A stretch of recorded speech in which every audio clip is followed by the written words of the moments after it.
Kembali lagi dalam pembelajaran kita IPS dengan materi kebijakan-kebijakan pemerintah kolonial di Indonesia. Kebijakan-kebijakan pemerintah kolonial. Pada abad ke-16 dan 17 berturut-turut kekuasaan kolonial barat telah datang ke Indonesia dengan tujuan mencari laba sebesar-besarnya.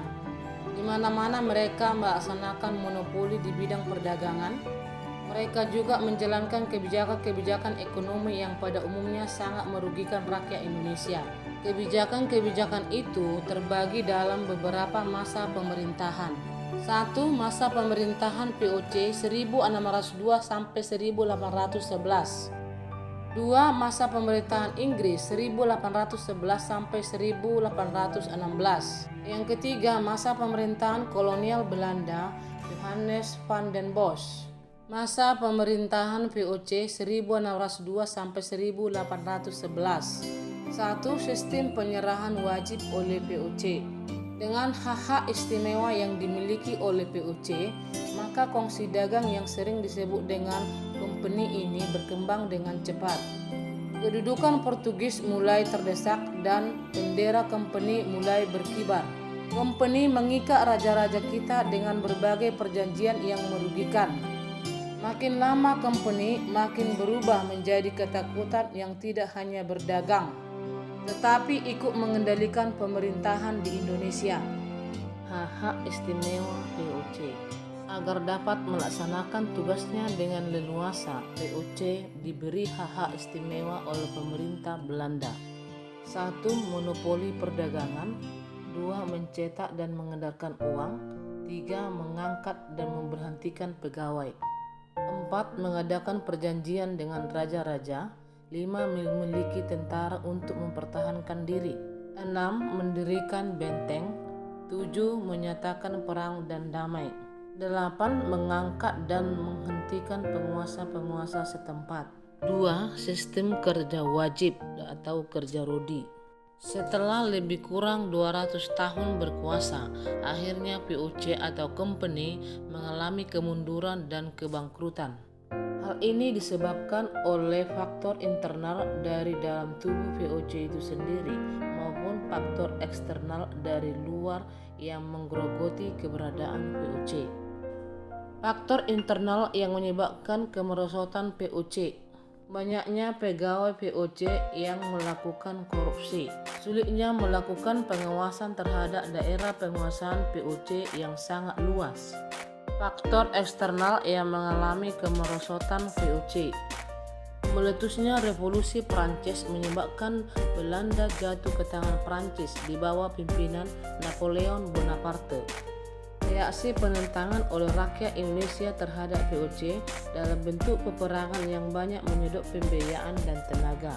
Sejak Belanda jatuh ke tangan Prancis pada tahun 1795, Belanda diubah namanya menjadi Republik Batav dan di bawah pemerintahan Louis Napoleon. Daendels menerapkan sistem kerja paksa atau yang disebut dengan rodi. Langkah-langkah yang ditempuh oleh Daendels. 1. Menarik orang-orang Indonesia untuk dijadikan tentara. 2. Membangun pabrik senjata di Semarang dan di Surabaya. 3. Membangun pangkalan armada di Anyer dan Ujung Kulon.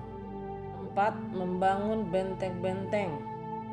5. Membangun jalan raya dari Anyer sampai Panarukan yang panjangnya lebih kurang 1000 km.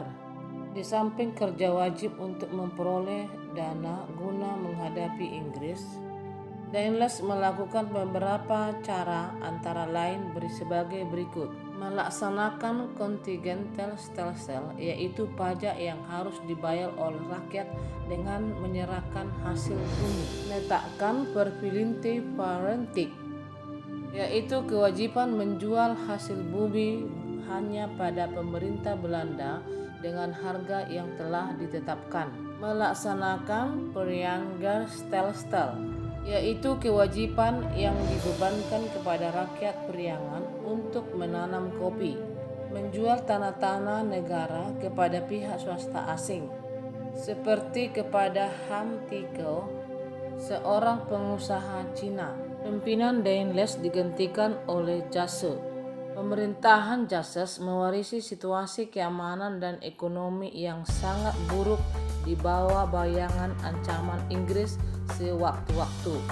Pada bulan Agustus 1811, Inggris mendarat di Batavia di bawah pimpinan Lord Minto. Belanda melakukan perlawanan terhadap Inggris tetapi tidak berhasil. Akibat serangan Inggris tersebut, Belanda menyerah dan akhirnya menandatangani kapitulasi Tuntang 11 September 1881. Isi perjanjian Tuntang: seluruh kekuatan militer Belanda yang ada di kawasan Asia Tenggara harus diserahkan kepada Inggris. Hutang pemerintahan Belanda tidak diakui oleh Inggris. Pulau Jawa, Madura, dan semua pangkalan Belanda di luar Jawa menjadi wilayah kekuasaan Inggris. Isi perjanjian Tuntang tersebut membawa pengaruh langsung bagi bangsa Indonesia, yaitu wilayah Nusantara diserahkan kepada EIC, Inggris yang bermarkas di Kalkuta, India. Akibat kapitulasi Tuntang tersebut, Indonesia jatuh ke tangan Inggris. Baiklah anak-anak ibu, sampai di sini dulu pembelajaran kita pada hari ini. Di lain waktu kita lanjutkan. Sekian dan terima kasih.